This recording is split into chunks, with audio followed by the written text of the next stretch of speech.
You may be seated. Good morning, Softball America. Hello, everyone. Happy softball. Happy Masters Week. Happy what a time in sports. Gray Robertson, Tara Henry. Hello, Tara. It's been a minute. How are you? Good morning, Gray. I'm so excited to be on here. And for those of you that are joining us, I talked to Gray about this before we got on here, but let us know where you're tuning in from. I would love to know where you're at, what you're doing, even if you're at work.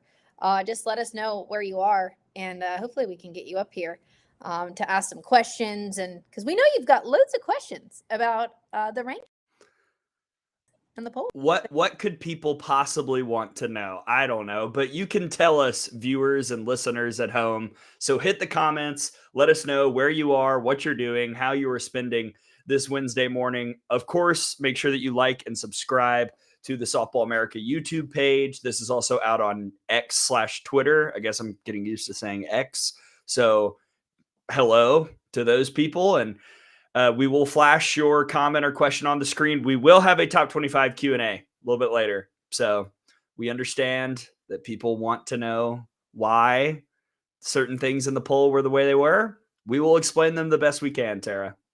Yeah, I can't wait. And again, hopefully this is a safe space for everybody to come on and ask their questions and have a good, healthy debate because that's what it's all about. But I'm excited to get going and really talk about this past weekend because it was wild. So I'm gonna give the floor to you. You were in Austin for Oklahoma, Texas. You saw maybe the best series of the year so far. I mean, all three games really were just unreal. We had the crazy ending of Saturday night. There's so much to discuss. Tara, I take it away. I mean, what did you see in the Red River rivalry this weekend? Well, gosh, I think all of those things are true and arguably the best series that we've seen all year long. A big hype. I arrived on Saturday actually. And so I watched the Friday game on television. Kelly Maxwell getting the win on Friday, 5-2 win for the Sooners. And then Texas comes back around and Citlali Gutierrez in the circle for the Longhorns, just really mixing speeds, mixing zones, and keeping the Sooners off balance. But not only was Citlali Gutierrez so incredible in the circle, you had to look at Mia Scott and her defensive play on Saturday. It was an absolute show. Any ball that was anywhere near Scott, she was a vacuum over there at the hot corner, and I was so impressed with her. I was so impressed with Texas's defense in general, which we know has been in the past something that was an issue for the Longhorns, but incredible defense. Caden Henry making a grab in center field. She started all the way, almost shaded on the other side of second base, and makes a catch in left field to make the out. So, in terms of Texas, when a team plays that good a defense, you've got solid pitching in the circle. Citlali Gutierrez, like I said, credible game plan against the Sooner batters, and then to get clutch hitting. It was a 2-1 ball game, and when you play solid defense and have great pitching and timely hitting, those are normally that's normally a really good recipe for a win. So watch the Longhorns snap that 40-game Big 12 win streak for the Sooners was electric, and I think the best seat in the house. Big ups to Chris Brown, the SID at Texas. Just all the media had a standing position behind the home plate, and just truly enjoyed it. And didn't really know what we were going to see on Sunday, Gray, to be honest with you. Another 2-1 game, but talk about Citlali Gutierrez. The real arm and pitcher that I saw in the circle that I was impressed with is Estelle Check. Estelle Check came in not only on Friday, but on Sunday and really shut down the Sooner offense. 6-inning pitch, allowed only 3 hits, no runs, and no walks, and struck out 3. So Estelle Check, for her to get going from the left side, to then pair that with Tegan Cavan, Citlali Gutierrez, a Mac Morgan who throws a really hard down ball.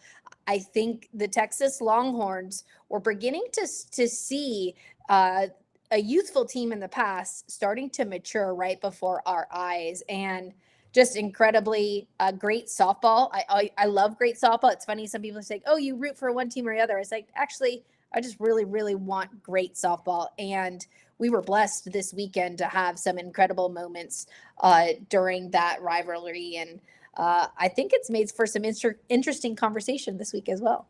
Great. Yeah. I know you watched a little bit of it.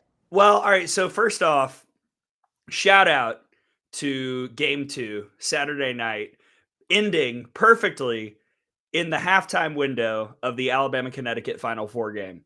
So we were able to watch the entire thing. We were second screening it, Tom and I, while we were at the basketball watch party, but full focus on for the 6th and 7th innings, which, is when it got really chaotic. You had the leaving early, that Patty Gasso challenge that we could talk about for hours, but we probably won't. Nicole Mendez had some thoughts on 10 teams, 2 rings. We could talk about the obstruction call that was not ruled obstruction, I think, correctly. I do want to shout out Beth and Jessica Mendoza and Michelle Smith for really explaining it well, I thought, on the TV broadcast.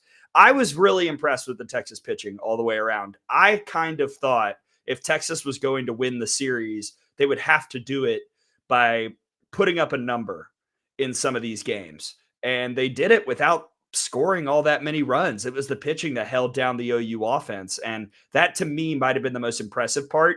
But what I really loved about it, it was just a great series that was outside of a Longhorn Network Sunday game, pretty widely visible to the entire country. And Saturday in particular on Big ESPN, what a showcase for the sport. What a fantastic softball game that was full of moments and full of interesting storylines. And I'll tell you what, Texas showed a really good bounce back too after the Oklahoma State loss, which was my biggest concern and why I picked Oklahoma to win the series. I was ready to take Texas, and then they got shut out twice by Lexi Kilfoyle. And I could not be more impressed by the Texas squad that we saw in the series. And like you said, the maturity, we're watching the kids grow up in real time. And that, to me, really stuck out. I agree, Gray. And we talk about that obstruction call at the plate. That was pivotal. And I think really a momentum that Texas took into Sunday.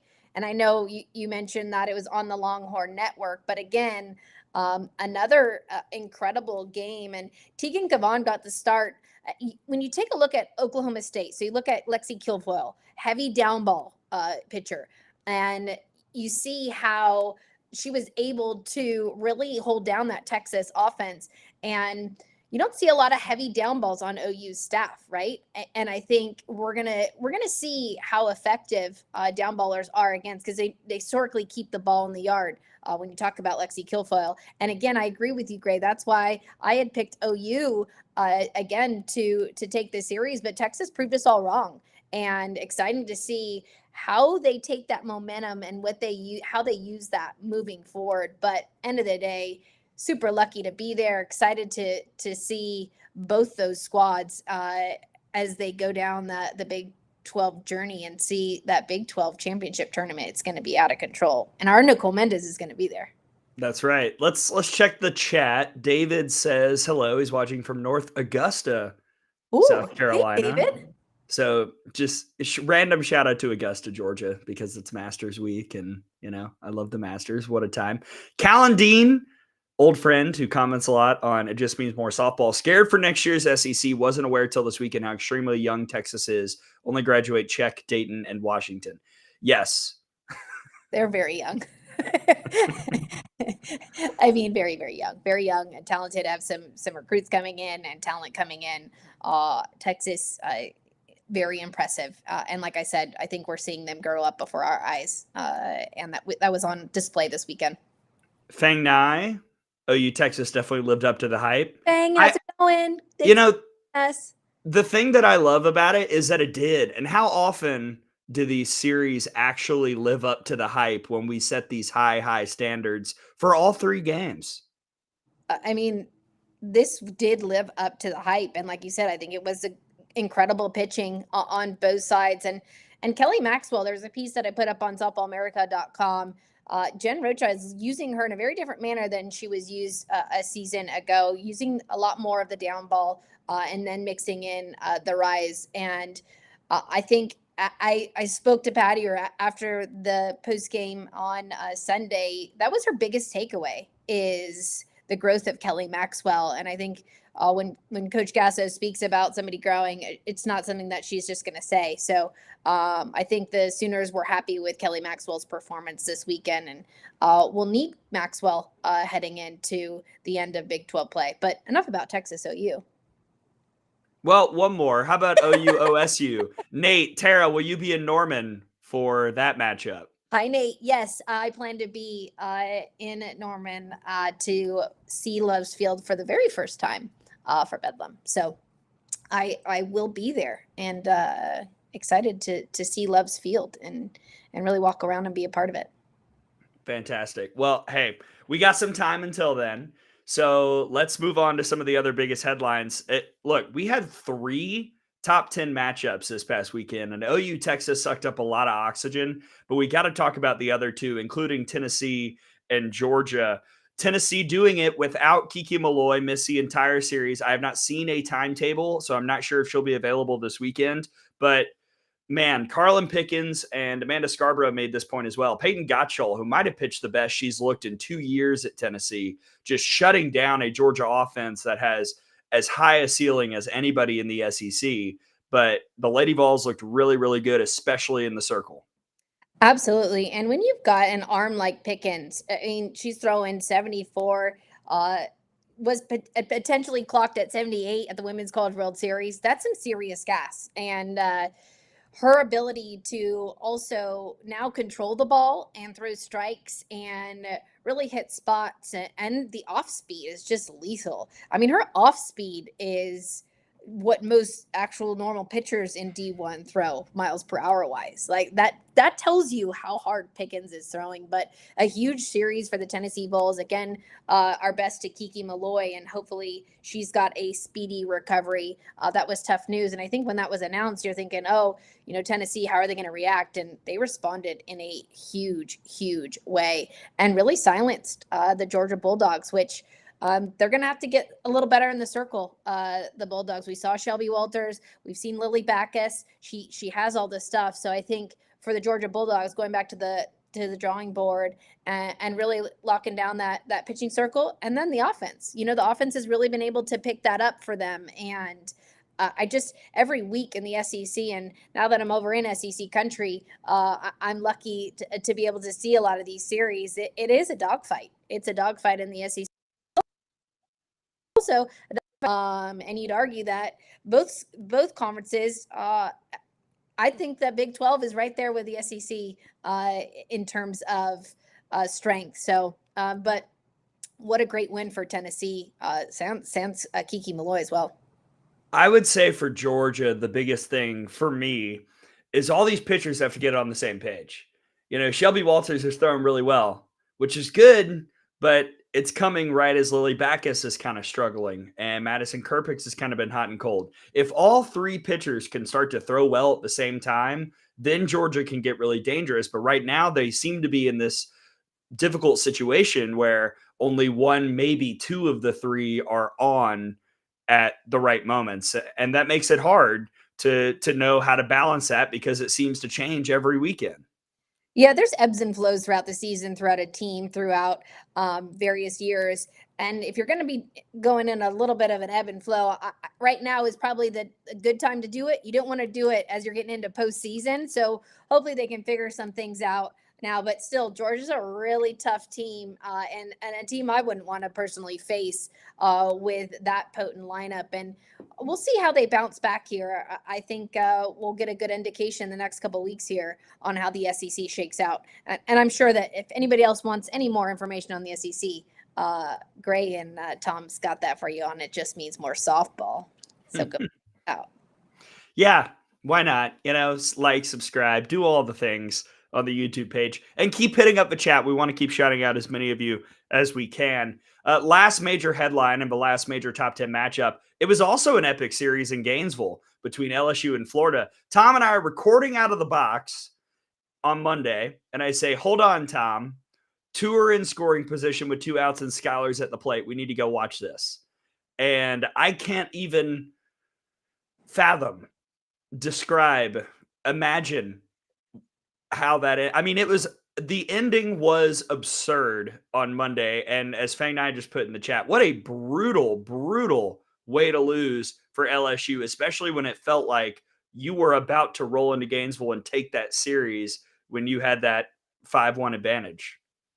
Yeah, that's a tough one. That's a tough one to lose. But I know we're all talking about the last play of the game, but we got to talk about Kendra Felby and her ability, triple, clutch triple, and then a clutch double. Obviously, if you think you're going to strike out Skylar Wallace, one of the best hitters in the country, you think you're going to win that game to win it, to win a game. And as a drop third strike, errant throw, really, really tough way to lose a ball game. But like you said, the Tigers had it. They had it in their grasp. They had the series on the road in Gainesville, but Florida's just finding ways, different ways to win. And it might not be pretty. It wasn't pretty, but they're doing it. And I saw them steal 2 games at Mississippi State in different manners. And I just think when you've got a team that's figuring out different ways to win, that's really, really lethal. And you got speed. When you have speed, it puts pressure on the defense. So I think the Gators have a nice mix of speed and power throughout their lineup, allowing them to do a lot of different things. And like I said, can't say enough about Kendra Falvey, not only at the plate, but making some incredible plays in the outfield as well. But I know, Gray, another great series that we were blessed with this past weekend.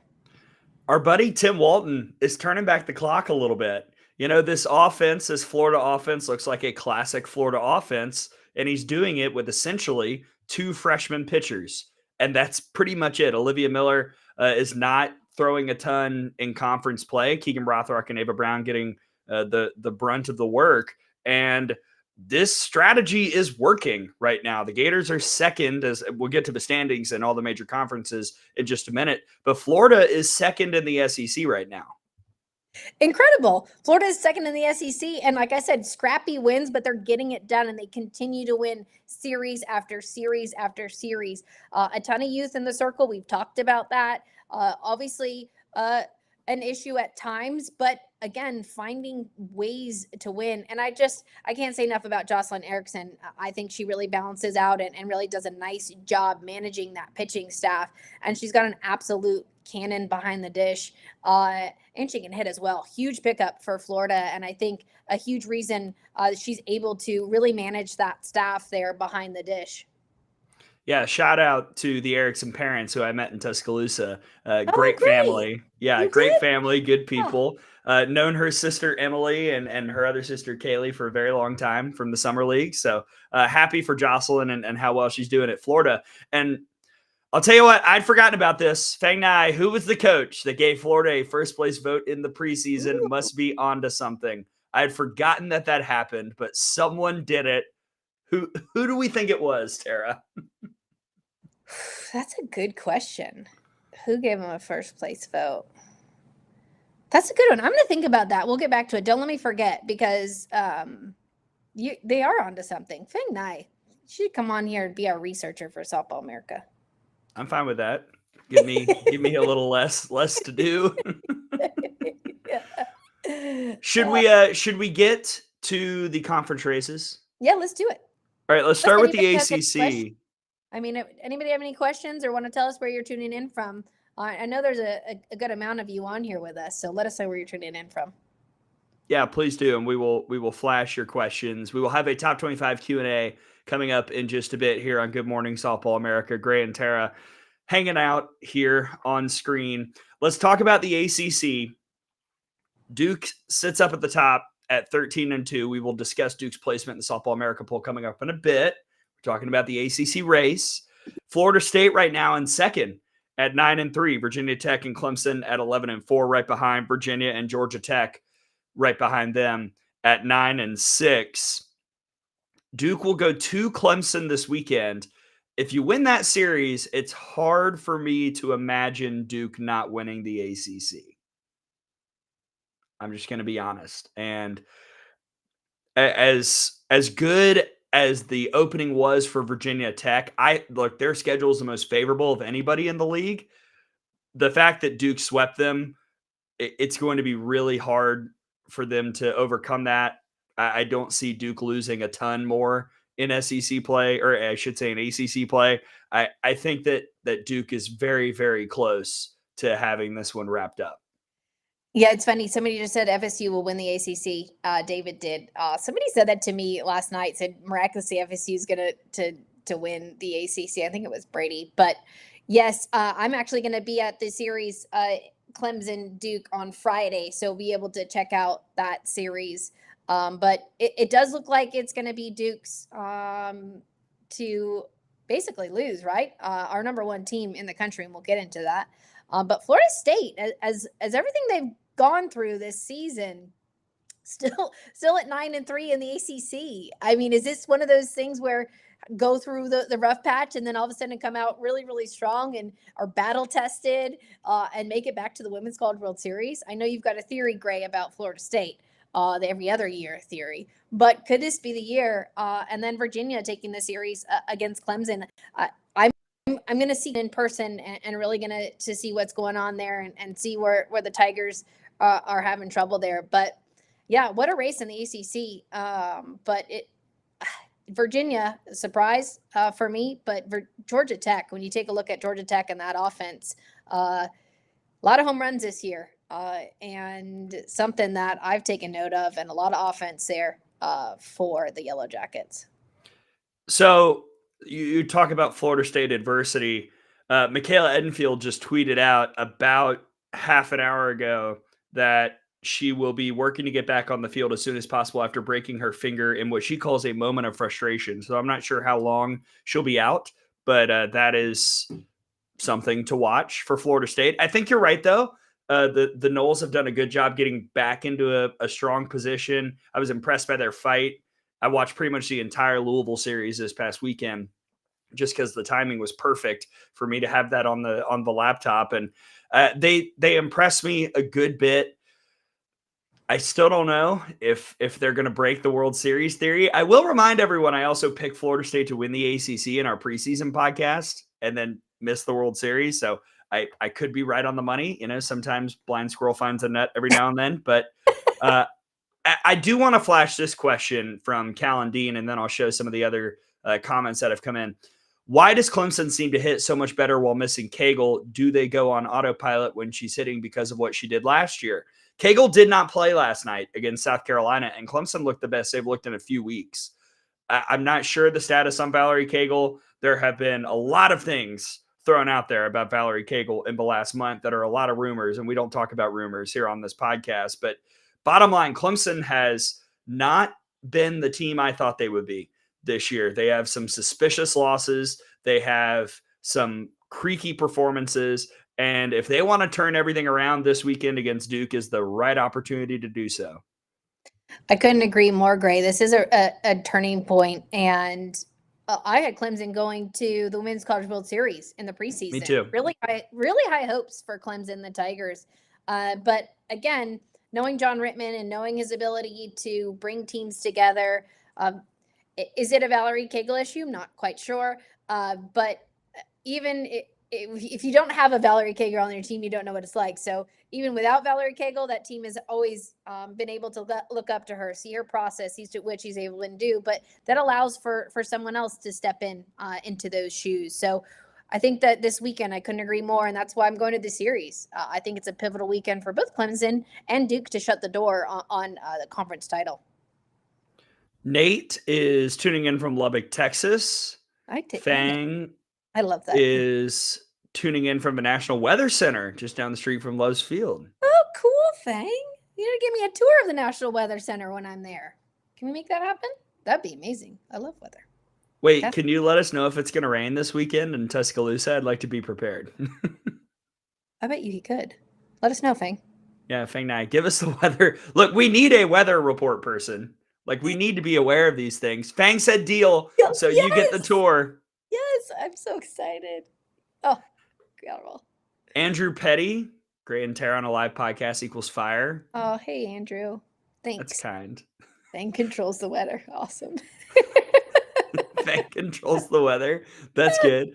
Robert Mendoza is tuning in from San Antonio, Texas. So, yeah. We got a lot of people tuning in from the Southwest, so let's talk about the Big 12 Cool. standings. Yeah. Oklahoma sitting in first at 13-2, Oklahoma State at 12-3, Texas at 11-4. It seems like it's going to be down to Oklahoma and Oklahoma State. Like, congrats to Texas for winning the series against OU. I don't think they can win the Big 12, but it could come down to Bedlam, which is what makes it fun. Absolutely. And gosh, Oklahoma State, if you would have said to me that Oklahoma State was going to be a top 5 team when this year started, I would have told you were crazy. And to see the process of the Cowgirls and what they've been able to do, the emergence of Lexi Kilfoyle. We knew Lexi was good, but she's been dominating in the circle, and just a really, really young offense for the Cowgirls stepping up. It's almost like it's one of those things where you're so young, you don't really, it's just like, oh, it's just another game, right? The pressure isn't there yet because you just don't know. And I think they've got a really good mix of youth and some veterans there in Stillwater. But I think it's going to come down to those two. Again, Texas, huge series over OU, but at 11-4, it's going to be between Oklahoma and Oklahoma State, in my opinion, as well, Gray. Yeah, Lexi Kilfoyle has been unreal this year, and to shut out Texas twice is impressive.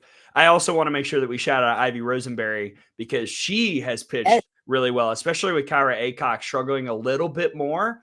Rosenberry has become the number 2 on that staff, and after meeting her this summer and getting to know her and watch her, I was impressed by what I saw, and it's really shined through here this year for the Cowgirls. Absolutely. We've got a lot of chatter happening in the chat. I love it, love it, love it. People think Texas can still win with OSU still needing to play Kansas. And Caroline Wong Hudson is underrated Big 12 catcher of the year. Couldn't agree more. I've been able to watch her in person, and I think was a huge pickup for the Cowgirls. But in terms of the Big 12 race, I think the next couple of weeks, we'll get an idea of it. And then UCF winning 3 series. They're at 7-8, but they've still run 3 series in the Big 12. Yeah. And Kansas at 10-5. Look, Texas needing to win the Big 12. I see people saying it's because Oklahoma State is going to drop a game. I don't think Texas is out of it because of Oklahoma State. I think it's because they're still 2 games behind Oklahoma. That's why. So Oklahoma State might drop another game, but I think that even though Texas won the series this past weekend, there's still 2 games might be too big a canyon for the Longhorns to come back and win the conference. Yeah, I agree with you, Gray. I mean, it's okay if you guys don't agree. That's why we're on here, and we'd love to hear what you have to say. Yeah, OU's remaining conference series, BYU, Houston, at UCF could be a little trappy, maybe, and then Bedlam. Yep. But everybody's saying, what if we're picking Oklahoma State over OU?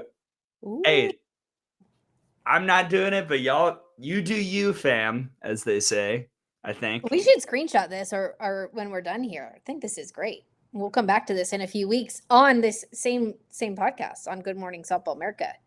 And it's either going to be Gray and Tara or all of the fans winning this one. It's fun. We'll see. Who's to say? That's the Big 12. Big 10? Cool. Let's go to the Big 10. Northwestern, welcome back. Back up at the top. Just doing their thing. In command. Penn State and Minnesota are tied for second right now at 7-2 in the league. Nebraska and Michigan right behind, but Northwestern back in a familiar position. And for Kate Drohan and this staff, I mean, man, what a job to get this team back where they've been after losing 1,000 seniors to graduation. It was a gigantic senior class, and I thought that they could still win it. Well, coming into the year, we all thought it would be Nebraska, right? Yes. And then Jordy Ball goes down. That opens things up. And perhaps we shouldn't be surprised that it's the team who knows how to win the conference that is coming in and leading the conference. Yeah, and can't say enough about Kate and Carol Drohan. Those two, I've known them for a really, really long time. And this is the fun thing about preseason polls or knowing coaches. Kate and Carol, they're gonna get that team ready to play, no matter what, no matter who's on that staff. But we had Kansas Robertson on the podcast, and it was just really great to hear from her on the inside. She's leading that offense with a 1450 OPS and 9 home runs on the season. But Northwestern, not a surprise. And when you have great coaching and great leaders, it's an easy thing to do for them, which looks really, really hard. But Penn State, I know we've talked about Penn State and their push to be at the top of the Big Ten. And then Minnesota, steady Eddie. Minnesota's always in the mix. And like you said, I think losing Nebraska for the Huskers, but they're showing some fight. But the Big Ten right now, Northwestern and the Wildcats. Yeah, and I think Penn State, excellent point about what Bridget Nemeth is doing. Fang Nai points out Nebraska RPI in the 40s. They seem like a tournament team now, which is good. And Minnesota has been a little bit of a surprise. They were, I believe, on Brady's next 4 out on the bracketology that was released earlier today. But Sydney Strelo and a few others have been hitting it like the Dickens right now. They had a bunch of kidnaps. What? They had a bunch of comebacks against the Dickens. You got me with like the Dickens. They had a bunch of comebacks against Ohio State this past weekend to get a sweep. I've been impressed by the Gophers. We'll see if they can keep it up. Like the Dickens. Wow. Oh man. I'm just a country boy, Tara. Oh yeah, but I love. We've got a question here too, or we'll have a comment here about Nebraska's RPI from Fang. It's now in the 40s. They may make the tournament after all.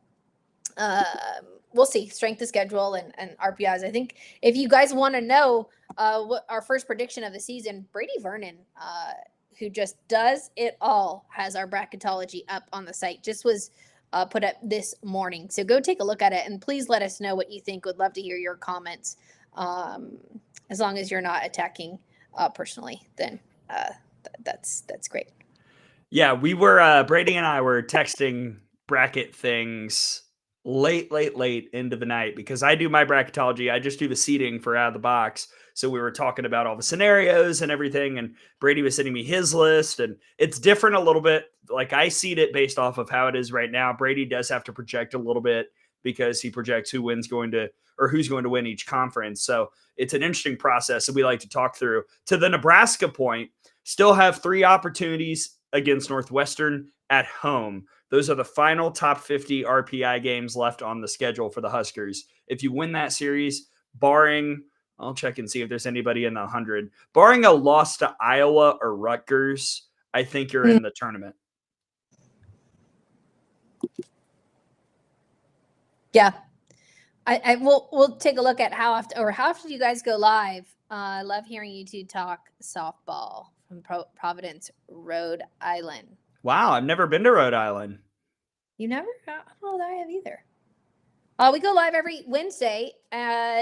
We'll try to go every Wednesday. Ish. And if there's a lot of hot topics that we got to talk about, which we're going to get into the top 25 here in a little bit, but 11 a.m. Eastern on Wednesday. So you guys can put that on your calendar. I'll put it in pencil. Let's go to the Pac.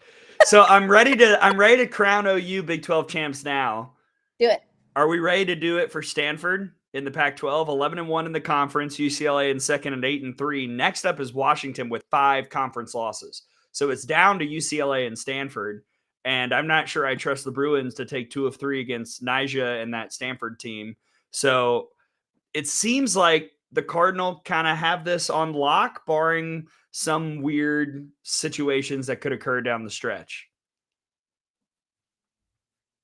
Yeah, sorry, I went on mute because I was pulling up the UCLA schedule. But yeah, I want to say yes, I agree with you, but the Bruins could snipe a few, right? Like I think they've gone through some adversity in the beginning of the season and really had to look within themselves and find their identity. And I think a lot of times here it's a team finding their identity and realizing how they can win bowl games. So right now I put it in pencil at Stanford, but the Bruins could give Stanford a run for their money if they can get into Nyjah one or two of those games.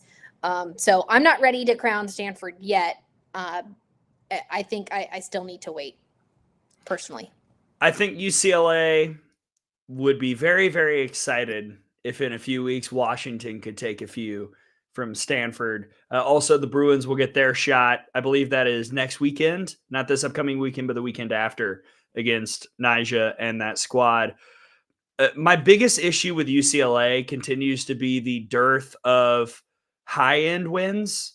Just two RPI top 25 wins, and they lost 2 out of 3 to Washington. They got 2 against Oregon, but the third one was rained out. So who knows what would have happened?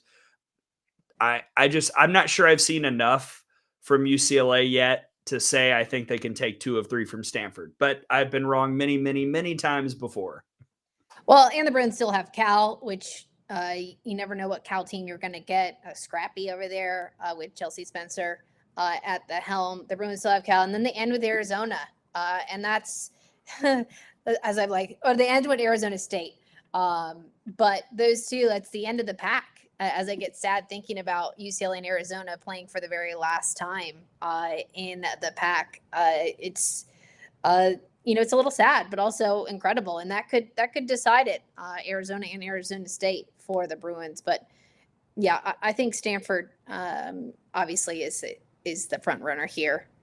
Just almost a lock as in Oklahoma, but I'm not ready to say it yet. And maybe that's my own Bruin bias at the moment, which is rarely comes out.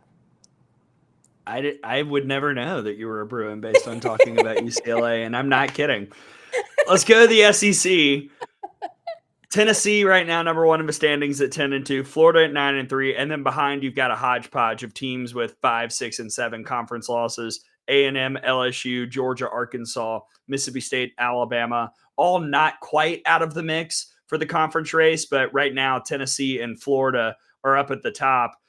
We discussed the Gators earlier, we discussed the Lady Vols earlier, but man, I mean, those two teams seem to be the most complete and most consistent right now in the SEC. I couldn't agree more. And then you take a look at Texas A&M, which is an important series this weekend, which is out with you, Gray, as the Aggies come to Tuscaloosa. And I think a pivotal series for Trisha Ford and that squad at 10-5.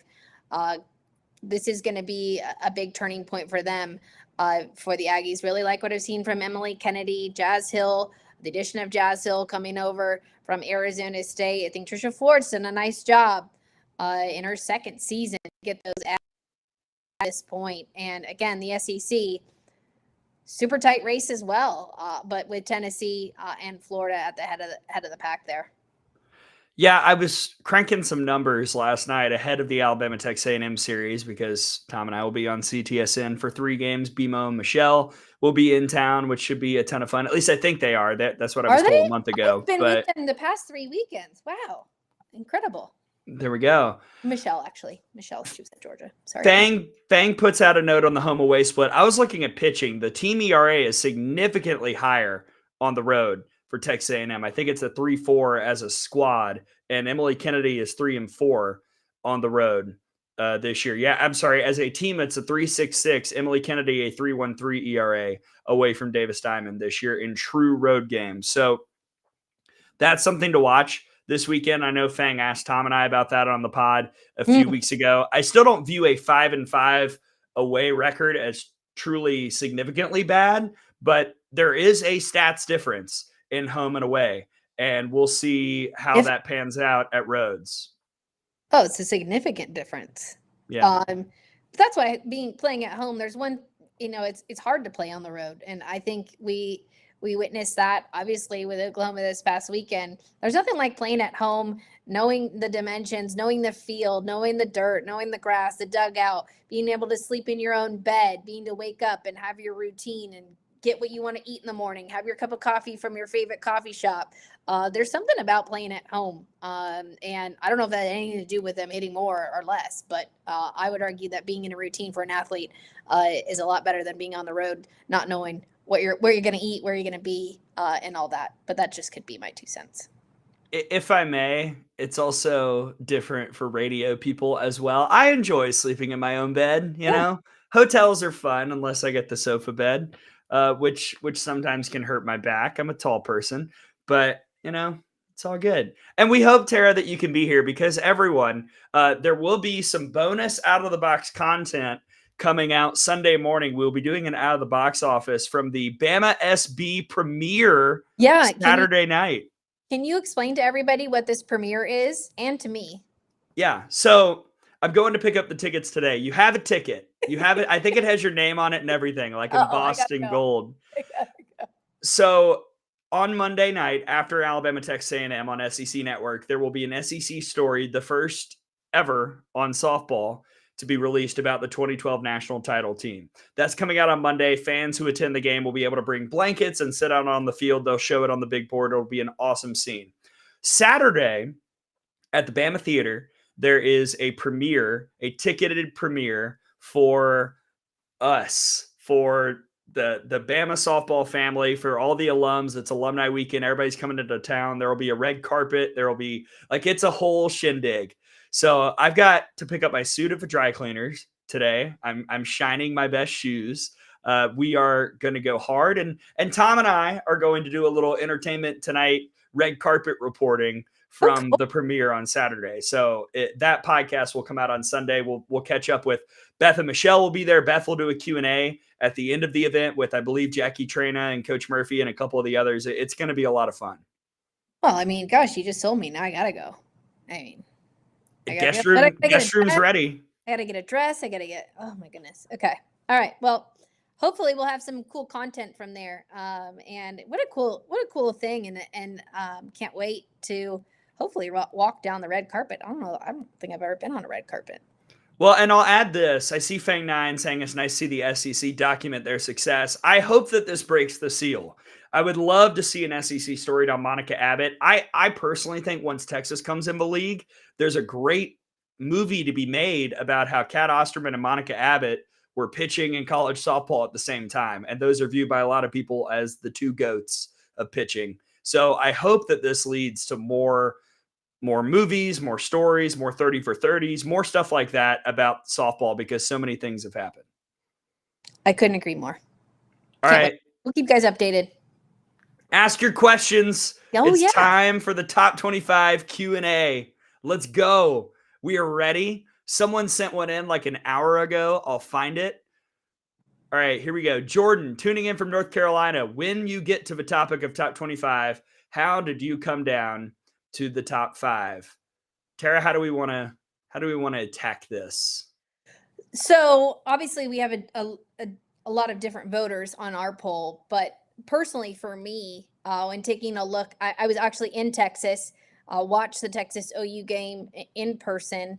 I also think that Oklahoma had a lot of uncharacteristic mental errors, some base running, some outfield play. And yes, Texas did win 2 games, but I just seen Texas lose twice to Oklahoma State the week prior, and then watched their series against Houston. Again, not really show up there. So for me, it was really hard to rank Texas above Oklahoma State. Now, with that said, couldn't put Oklahoma State in the 1 spot, just with 6 losses and had the loss to Tulsa. So I really look at a lot of big wins and bad losses. And for me, Duke's done everything right and did lose to OU 3-0. And mind you, the first game of the entire season. It could not be more far away. Like that was opening day. No, like opening day, but literally I think it was the first game of the entire season. Any game, first game. Okay. So to me, I'm like, oh, okay, that was a really long time ago. It was like almost like last year. And obviously to Florida State, which a team that is tough. So for me, I think in terms of Duke having it being number 2 in our poll, being number 2 in various polls the previous week, it was a no-brainer to put Duke as the number 1 team. And until they lose, I would do otherwise. I would vote otherwise. So that's how I voted in terms of 1, 2, and 3. I just couldn't in right mind put Texas as a number 1 team, just seeing them drop a series a season ago. And OU drops a series. You're not the number 1 team in the country if you drop a series. So that's how I voted. Gray, would love to hear your thoughts. I had Duke 1, Texas 2, OU 3, and Oklahoma State 4. And that was just a big part of it was rewarding Texas for winning the series against OU because nobody's done that in the Big 12 in 13 years, which is crazy. I pointed this out on a Just Means More softball. The last time OU lost a Big 12 series, that documentary I'm going to see Saturday, none of those people had won a title. That had not happened yet. That's how long ago it was. It's so funny you say that because I was on with James Hale yesterday and we were talking about that. And I just said, I hope that the Sooners fans, Oklahoma fans, realize how special this team is and the last three years that they've been a part of, because teams and programs drop series all the time. OU doesn't, right? So I think when you take a look at it, for a team to just drop a series after that many years, I'm also not going to knock them for dropping their first series and how long? What was it? 13 years. 13 years. The last time OU dropped a Big 12 series, the SEC had not won a national championship. Yeah. That's just crazy. Yeah. And all right, so Calendine asks a question here. Is it a resume ranking or just a this is who I think wins in a series thing? Is that universal amongst all SA voters? We all have different processes. Trust me, I see the ballots come in. We all have very, very different ways that we do it. Sometimes, if it's very even, I'll say, I just think this team is better, and I will put them ahead. Other times, it is resume. Now, I don't look at RPI or the KPI because they don't look at us when they're putting together their formula, but I will use strength of schedule metrics. And I think at the end of the day, oftentimes just winning is important. And at this past weekend, there were very few sweeps across America. There were like 5, maybe 4 in major conferences. And one of the points that I had was making sure that those teams who swept were rewarded for sweeping, because a lot of teams did not sweep this past weekend, including against unranked foes. So I think a lot of times there are so many factors that go into it, but at the end of the day, one of the most important ones is just winning. And in this sport, that is as hard as it's ever been before. And I think you deserve a lot of credit when you do that.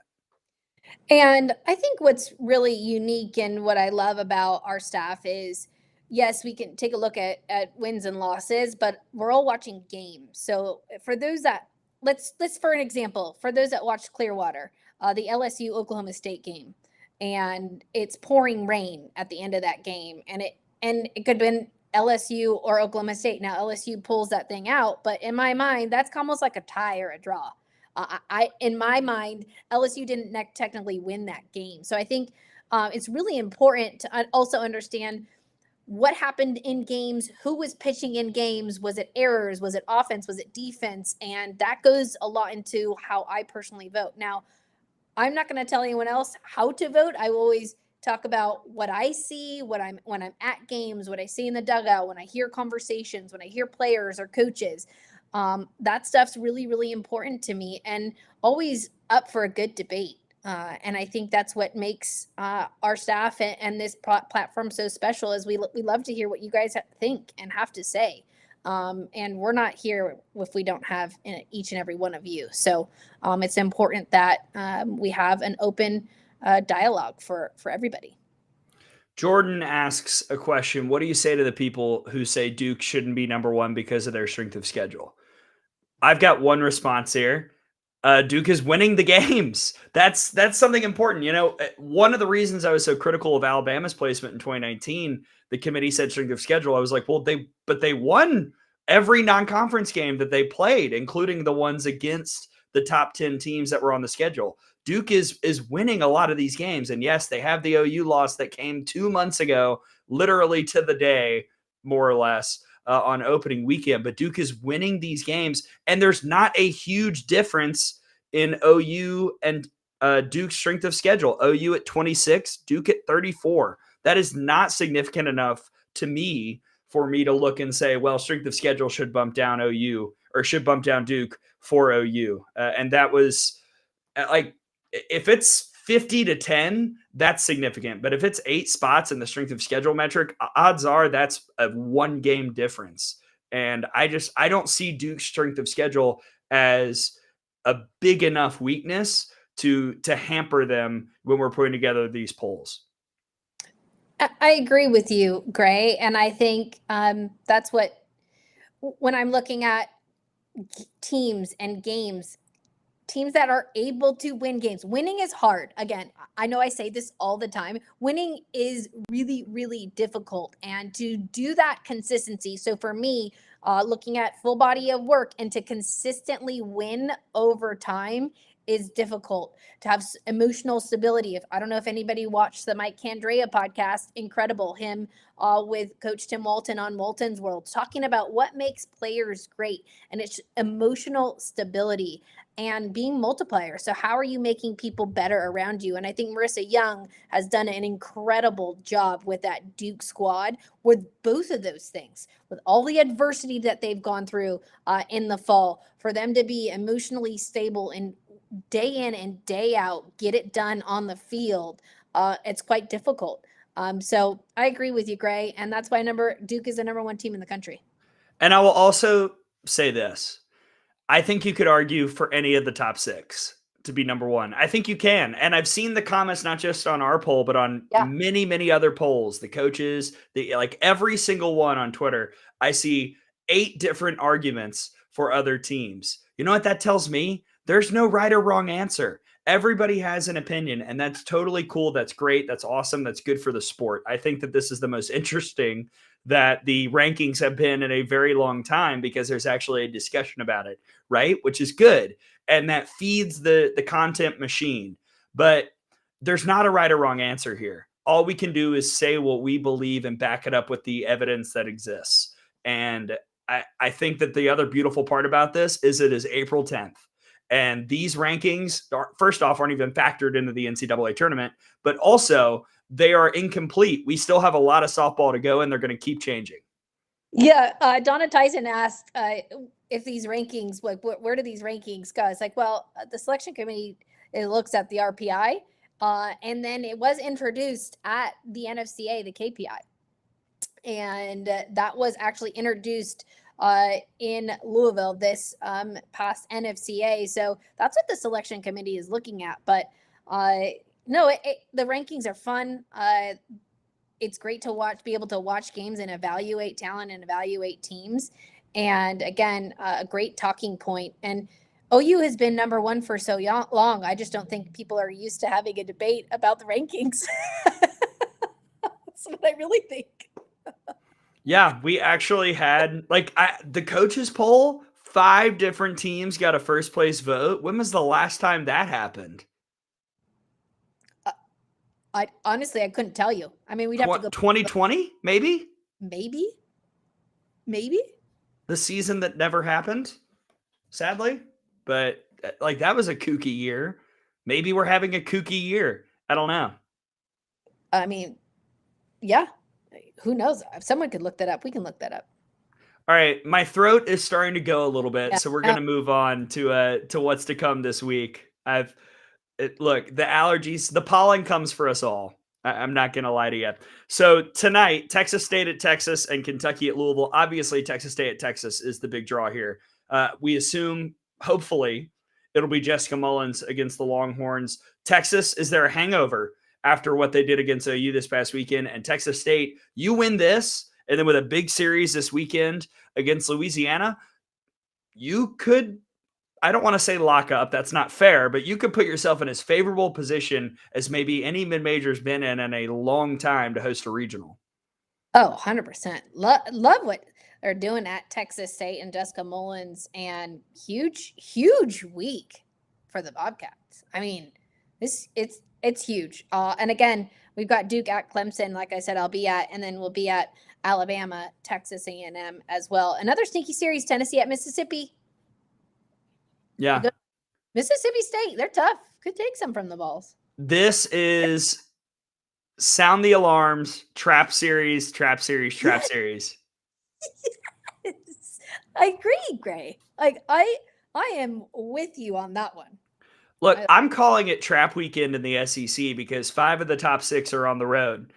A&M at Alabama, Florida at Missouri, Georgia at Kentucky, Tennessee at Mississippi State are just 4 of them that I'll mention. And Arkansas is at South Carolina as well.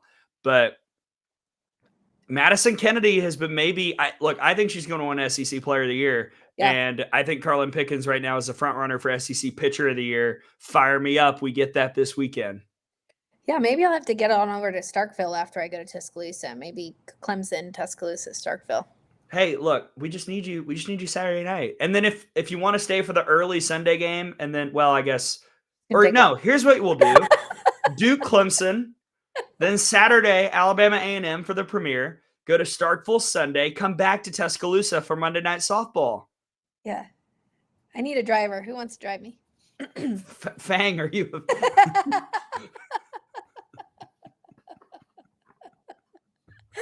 All right, let's wrap this up. Oh man, Tara, what's on the site right now on Softball America? Well, we talked about Brady's bracketology. That just went up this morning. Got lessons from Red River Rivalry. Easy for me to say. Red River Rivalry. Up on the site. The lineup's going up, so we're taking a look at the lineup for the weekend, and our game of the week is at Texas State, Louisiana. We're going to give some full coverage on the main site on Softball America Twitter. We're going to be following that. That's our game of the week. We're going to implement that. I think that's going to be really cool. And let us know what you guys think about that. And we've got, what else we got? We've got the lineup. We've got our top 25. And I know Brady's got a few stories that he's been working on as well. And we'll have you covered throughout as we travel through the weekend. But another story on line stock, Brady's breakdown. Great story on Miranda Stoddard and her transfer to Arizona. A lot of fun things up on the site. And don't forget to we'll have the pick'em. So make sure you enter the pick'em this week. And I want to announce our winner of the pick'em. Who was it, Tara? From last week is none other than the great Robertson.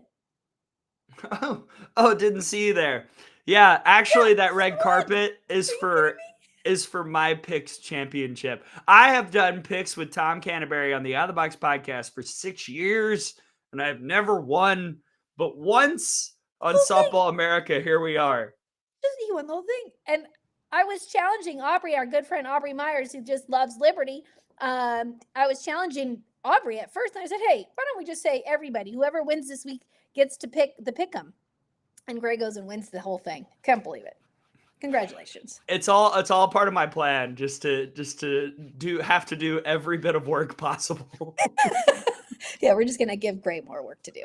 Oh my goodness. But yes, well, that'll be out. Now hopefully you guys can enter the pick'em, and we're working on some merchandise. So hopefully we can start handing out some hats and shirts for you guys once you win this pick'em. Oh, Robert Mendoza. I was so close. I was fourth. Congrats, Robert. I was first. So just another championship brought home to the state of Alabama. That's how we do it. Never going to live this one down. No. All right. I'm going to get to the pick sheet today. And by the way, this is funny. Fang, Gray is not going to put any SEC series on the pick'em because he can't pick them right. Oh, Fang. We're going to bring Fang up here next week.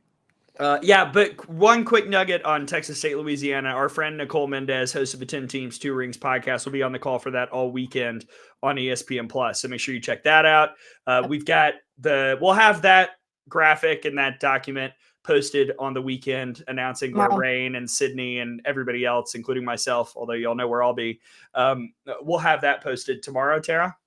Yeah, and it's always a mystery where I'm going to be. So, but I think we've got it figured out. I think we just talked it through with all you guys. So, boom. I think we got it sorted. We're always waiting on me to tell poor Sierra what to do with the graphic. So, apologize. All good. Tara, anything you want to say before we shut it down? No, just appreciate you all.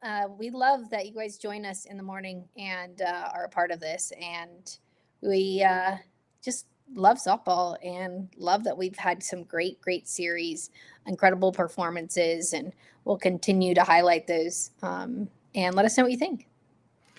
For my partner, Tara Henry, I'm Gray Robertson. Thank you for waking up with us and hanging out on Good Morning Softball America. We'll see you next time, everybody.